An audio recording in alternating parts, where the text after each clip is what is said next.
बहू के भुक्कड़ मायके वालों की नूडल्स दावत।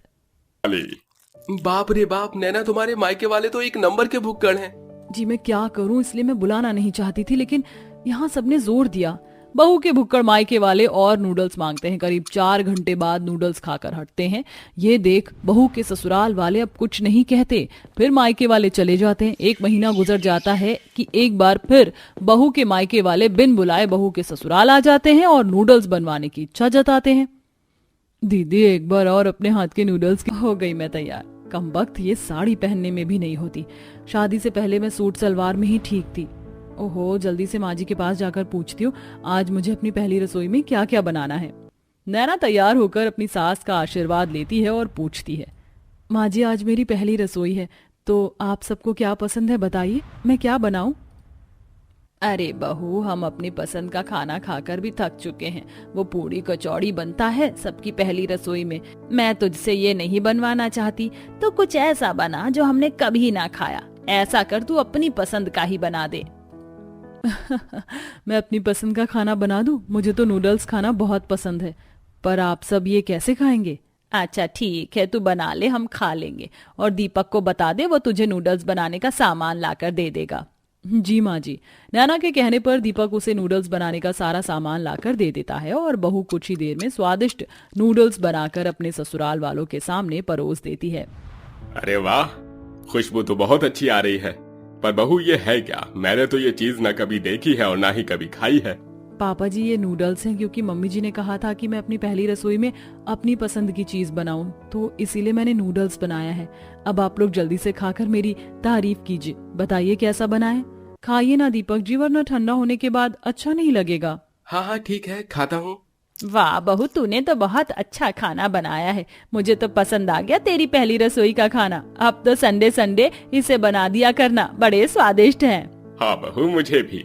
ये लीजिए। और वैसे बहू, तूने अपने मायके वालों को ये नूडल्स बना बनाकर तो बहुत खिलाया होगा। नहीं पापा जी, मैंने मायके में नहीं बनाया। पापा जी मैं आपको क्या बताऊं कि मेरे मायके वाले नूडल्स के इतने दीवाने हैं, इतने भुक्कड़ हैं और नूडल्स के नाम पर, कि अगर मैं घर पर बनाती तो मुझे भी खाने को नहीं मिलता। तभी दीपक हाथ पर हाथ रखता है। अरे मैडम, तुम किन ख्यालों में खो गई? कुछ नहीं, वो बस ऐसे ही। अगर बहू तेरे माता पिता ने तेरे हाथ के इतने स्वादिष्ट नूडल्स नहीं खाए तो ऐसा कर, तू उन्हें ससुराल में बुला।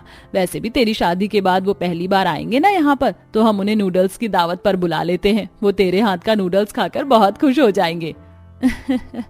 माँ जी पापा जी रहने दीजिए ना, नूडल्स की जगह हम कुछ और रख लेते हैं खाने में। नहीं बहू, अब तो तेरे मायके वालों को हम नूडल्स की दावत पर बुलाकर ही रहेंगे। और हाँ, कल ही बुला लेना, ताकि हमें भी तेरे हाथ के दोबारा नूडल्स खाने को मिल जाए। क्यों दीपक जमुना? बिल्कुल ठीक है माँ जी पापा जी। और फिर अगले दिन नैना अपने मायके वालों को नूडल्स की दावत पर बुला लेती है। अरे समधी जी आइए आइए।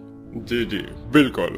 और समधन जी आप कैसी हैं? और मेरी बच्ची तू कैसी है? सब बढ़िया तो है ना? मैं भी ठीक हूँ। हाँ माँ, सब कुछ ठीक है।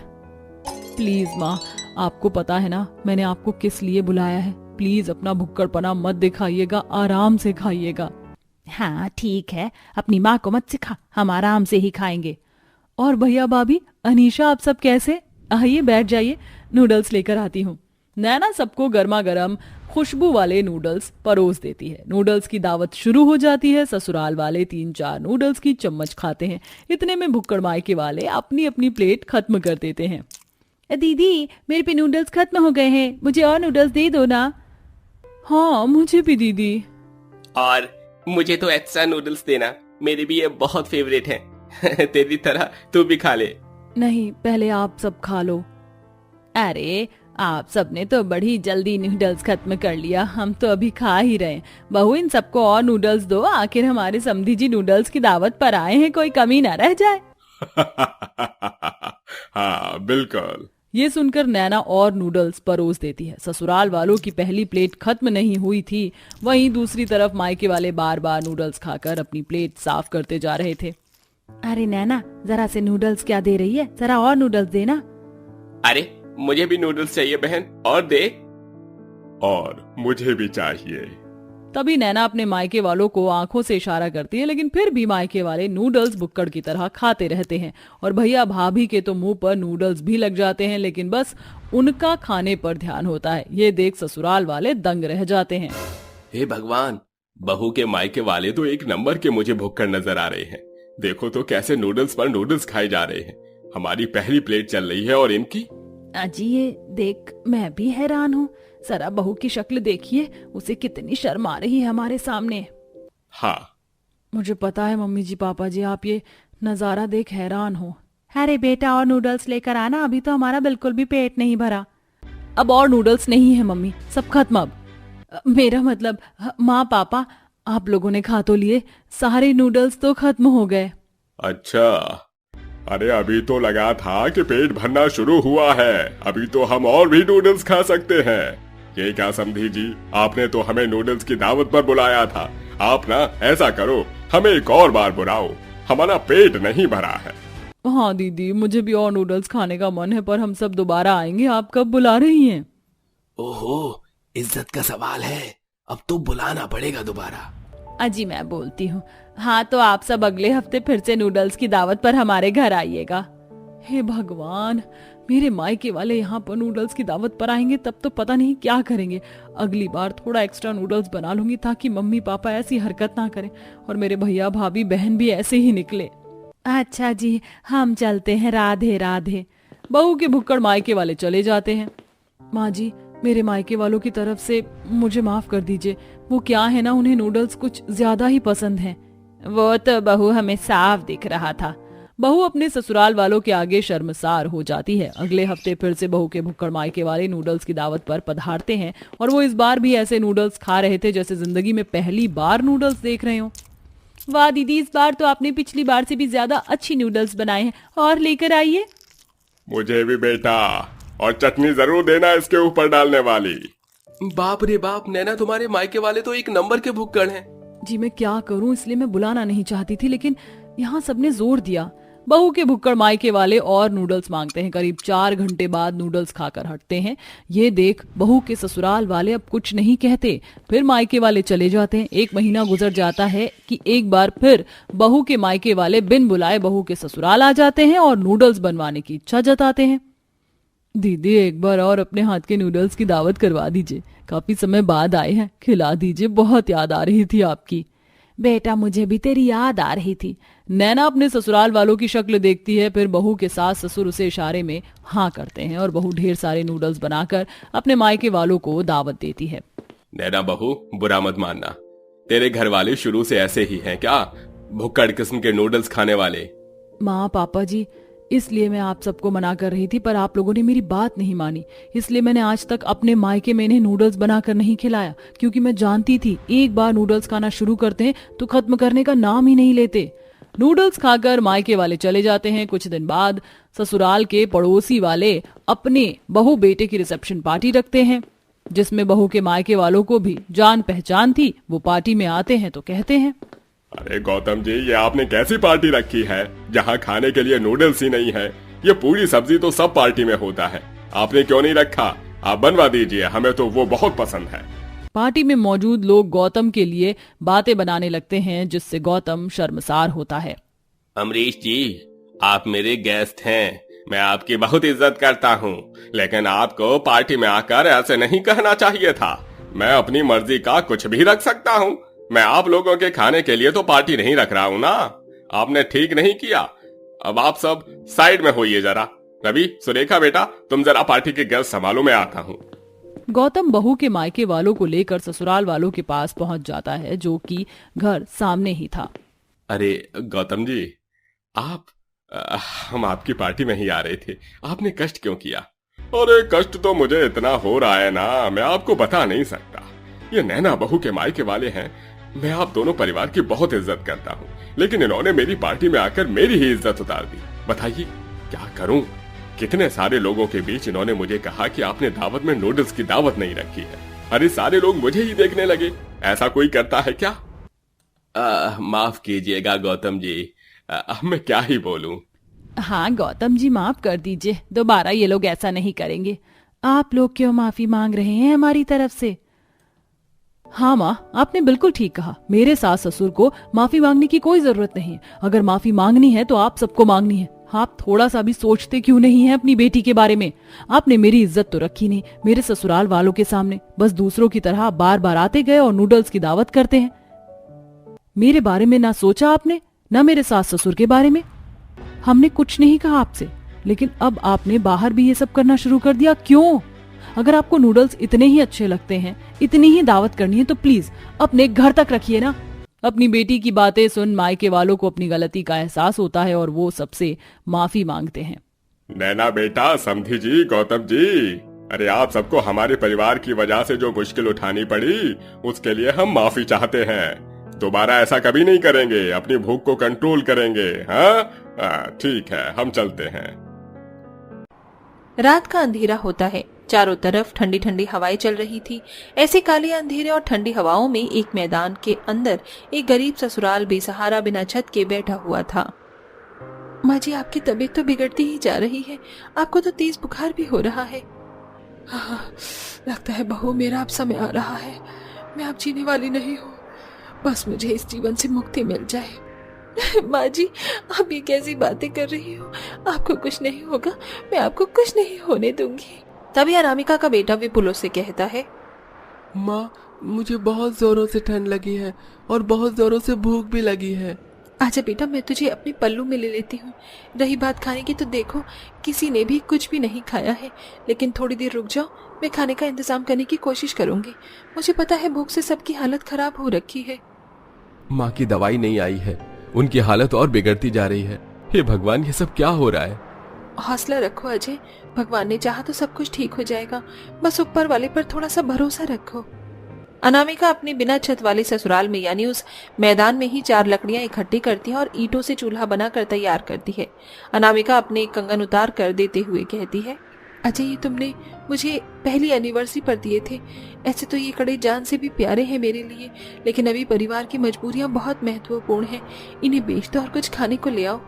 ये तुम कैसी बातें कर रही हो? मैं तुम्हारे हाथों के कंगन बेच नहीं सकता। दिल से मत सोचो, दिमाग से सोचो। माँ जी की दवाइयाँ भी तो चाहिए। अनामिका के ये कहने पर अजय कड़े बेचने के लिए मजबूर हो जाता है।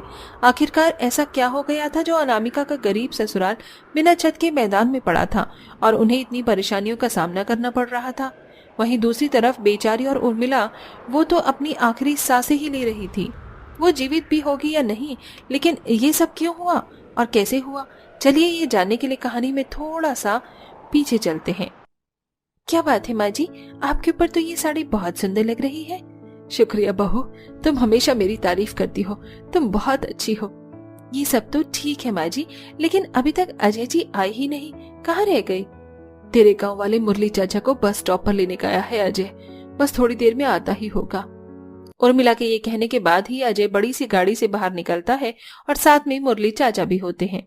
अरे मुरली भाई साहब, आ गए तुम? हाँ बहन, आ गया। देखो देखो तो सही, शहर में रहकर बहुत तरक्की कर ली तुमने, कितनी अमीर हो गई हो। हम छोटे लोग अब तुम्हारी मुकाबला नहीं कर सकते बहन। अरे भाई साहब, ये तो ऊपर वाले की देन है जो हमें मिला है, और दूसरा मेरे बेटे की मेहनत बहुत है। मेहनत से उसने ये सब हासिल किया है। भगवान ऐसा बेटा हर किसी को दे। हाँ, और तुम्हारी जैसी दौलत शौहरत मुझ जैसे इंसान को तो जरूर दे। मेरे खून में अमीरी की कमी है जिसे पूरा करने में यहाँ आया हूँ, और एक दिन मैं इस कमी को पूरा करके ही जाऊंगा। वैसे जाऊंगा क्यों, यहीं पर रहूंगा। अरे भाई साहब, किस सोच में पड़ गए आप? चलिए अंदर चलते हैं। हाँ हाँ चलो चलते हैं। मुरली बड़े से आलीशान घर में आ जाता है जो उर्मिला का था। पूरा परिवार एक साथ खाने की टेबल पर बैठा होता है, जहां मुरली अजय से उसकी तरक्की के बारे में पूछता है। चाचा जी, शुरुआत में तो मुझे थोड़ी सी मुश्किलों का सामना करना पड़ा और बहुत मेहनत भी लगी, लेकिन जब कहते हैं ना किस्मत साथ देती है तो अच्छे से देती है। मेरी किस्मत ने भी मेरा बहुत साथ दिया और मेरे परिवार ने भी। आज देखो मेरे पास सब कुछ है। चलो बेटा, अच्छी बात है, ऐसे ही तरक्की करते रहो। गांव में तो हम लोग दाने दाने के लिए तरस रहे हैं, इसलिए मैं यहाँ पर आया हूँ। तो मुझे अपने साथ ही कुछ काम में लगा लेना, जिससे मैं भी कुछ पैसे कमा लूं, मेरा परिवार भी चल जाएगा। हाँ हाँ, क्यों नहीं चाचा जी, चिंता मत कीजिए। आप मेरे साथ रहोगे तो आपकी सारी परेशानियां खत्म हो जाएंगी। आखिर हम सब एक ही परिवार के जो हैं। अजय, उर्मिला और अनामिका सबका व्यवहार मुरली की तरफ बहुत अच्छा था, लेकिन मुरली तो अंदर ही अंदर कुछ और काम कर रहा था। उसने एक एक करके प्रॉपर्टी के पेपर से लेकर हर एक दस्तावेज पर अजय से धोखाधड़ी से सिग्नेचर ले लिए थे और सब कुछ अपने नाम कर लिया था। और एक दिन उसने जब सब कुछ हासिल कर लिया तब उसने सबको घर से धक्के मार कर निकालने का फैसला किया। क्या बात है भतीजे, तुमने आने में थोड़ी देरी कर दी। चलो कोई नहीं, अब पूरा परिवार एक साथ है तो मैं सबको एक साथ ही बता देता हूँ। आज से तुम लोग यहाँ नहीं रहोगे, यहाँ मैं अपने परिवार के साथ रहूंगा। ये कैसा वाहियात मजाक कर रहे हैं चाचा जी आप? जरा इन पेपर्स को तो पढ़ो। ये सारे पेपर्स मेरे नाम है। मैंने धोखे से सब कुछ तुमसे छीन लिया है। अब तुम्हारे पास कुछ नहीं बचा, बस इस जगह को छोड़ने के अलावा और कुछ नहीं है, वरना मैं पुलिस को कंप्लेन कर सकता हूँ। अजय गुस्से में आकर अपनी ही मुरली चाचा का गिरेबान पकड़ लेता है। तभी घर में पुलिस आ जाती है, मानो जैसे पहले से ही मुरली ने पुलिस वालों को इत्तला दे दी हो। पुलिस, सबको गिरफ्तार कर लो। इसे देखो, ये मेरे को मारने की कोशिश कर रहा है, प्रॉपर्टी छीनना चाहता है ये मेरी। यू बास्टर्ड, तेरा मैं खून कर दूंगा। तूने अच्छा नहीं किया, तूने मेरे परिवार को बेघर कर दिया। अरे अरे छोड़ दो, नहीं तो पुलिस तुम्हें नहीं छोड़ेगी। चलो यहाँ से चलते हैं, अब हमारे पास और कोई चारा नहीं है। अगर तुमने इनका गला नहीं छोड़ा तो मजबूरन मुझे गिरफ्तार करके तुम्हें जेल की सलाखों के पीछे डालना पड़ेगा। नहीं नहीं, ऐसा मत करिए, मैं अपने बेटे को यहाँ से ले जाऊंगी। इस तरह बेघर गरीब परिवार अपनी ही अच्छे खासे घर में बेघर हो जाता है और वहां से निकलकर दर दर की ठोकर खाने लगता है। उन्हें कहीं ठिकाना नहीं मिलता, इसीलिए वो खुले मैदान में ही चले आते हैं, जहां पर ठंड की वजह से उर्मिला की काफी ज्यादा तबीयत बिगड़ने लगती है। ये लो, तुम्हारे कंगन बेचते समय मुझे बहुत दुख हुआ, पर उनसे देखो कितना सारा सामान आ गया और अभी भी कुछ पैसे बचे हैं। इन पैसों को संभाल कर रखना, मैं खाना बनाने की कोशिश करती हूँ। मिट्टी का चूल्हा तैयार करके अनामिका उसके ऊपर खाना बनाती है और बिना छत के रह रहे परिवार को ये खाना खिलाती है। यही नहीं, उसने अपनी सास की दवाइयाँ भी मंगवा रखी थी। अब दवाइयाँ खाने से उर्मिला को थोड़ा सा चैन मिलता है। बहू, आज अगर तुम ना होती तो पता नहीं क्या होता। तुमने बहुत संभाला है हम लोगों को। माँ जी, आप ये कैसी बातें कर रही हो? आप मेरा परिवार हो और देखना, हमारे ऊपर जो मुसीबतें आई हैं ये भी एक दिन खत्म हो जाएंगी और सब कुछ ठीक हो जाएगा। अनामिका किसी का भी हौसला टूटने नहीं देती। वो सभी को हौसला देती रहती है और खुद भी कोशिश करती है कि सभी की जरूरत और खुशी का ख्याल रखे। अगले दिन जब सवेरा होता है तो अनामिका मैदान से बाहर गांव में काम की तलाश में निकल पड़ती है, लेकिन उसे कहीं पर भी काम नहीं मिलता। तभी उसे एक बहुत बड़ी सब्जी मंडी दिखाई देती है। इस सब्जी मंडी को देखने के बाद मुझे एक ख्याल आ रहा है, दुनिया में कोई भी काम चले या ना चले, लेकिन सब्जी बेचने का काम कभी नहीं रुकेगा। हर इंसान को सब्जियां खरीदने की जरूरत पड़ती है। हमारे पास कुछ पैसे हैं, मैं उन पैसों से कुछ सब्जियां खरीदकर उन्हें यहाँ अच्छे दाम पर बेच सकती हूँ। अनामिका इसके बारे में आकर अजय को बताती है। अजय उसकी बात पर सहमत होता है। वो कुछ सब्जियां लाकर अनामिका को दे देता है। दोनों पति पत्नी मिलकर सब्जी मंडी से सब्जियां बेचने का काम शुरू कर देते हैं, जिससे वो 4 पैसे अच्छे से कमा लिया करते थे।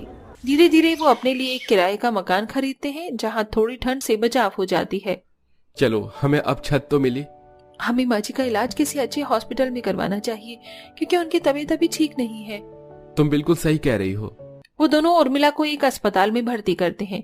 इधर वो सब्जियां बेचकर पैसे कमाती हैं और कमाए हुए पैसे उर्मिला के इलाज में लगा देते हैं। धीरे धीरे इलाज के चलते उर्मिला ठीक होने लगती है और अब अजय और अनामिका के पास 4 पैसे जुड़ने भी लगते हैं। वो सब्जी के 2 ठेले और लगा लेते हैं। ऐसे ही करते करते वो अपने काम को बढ़ाते हैं, जिसके चलते धीरे धीरे उनकी परेशानियां कम होने लगती हैं।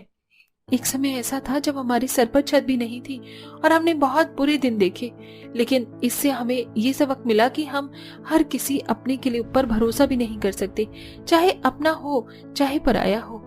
इंसान कभी भी धोखा दे सकता है, इसीलिए अंधविश्वास किसी पर भी नहीं करना चाहिए।